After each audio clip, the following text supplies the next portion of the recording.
So I want to show you how to do a brake light change on a Hyundai i30 2013 model. And I got this guy from Super Cheap Auto. It's a 21 by 5 watt 12 volt stop tail twin pack. I think it was about $8 for two.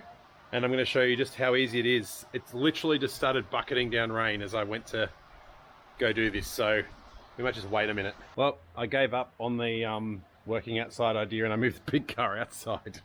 And I bought this in the garage because the rain just went nuts. It's finally calmed down like half an hour later. Anyway, let's do this. So as you can see, it's just a Phillips head, or if you've got a socket head, you could probably just use a socket wrench, but I'm being super lazy and I'm just going to use my drill to get this out. Bang, bang, two of those out already.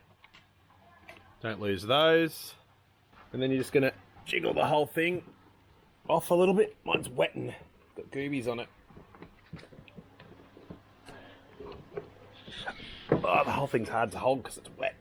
I've got gloves on now. I thought I was going to be able to do this without gloves. I just do this. Too slippery without the gloves. Mind you, these gloves are useless anyway. I thought they might have been a bit more sticky up.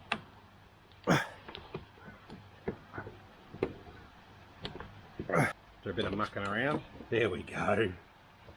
There we go. Got him off.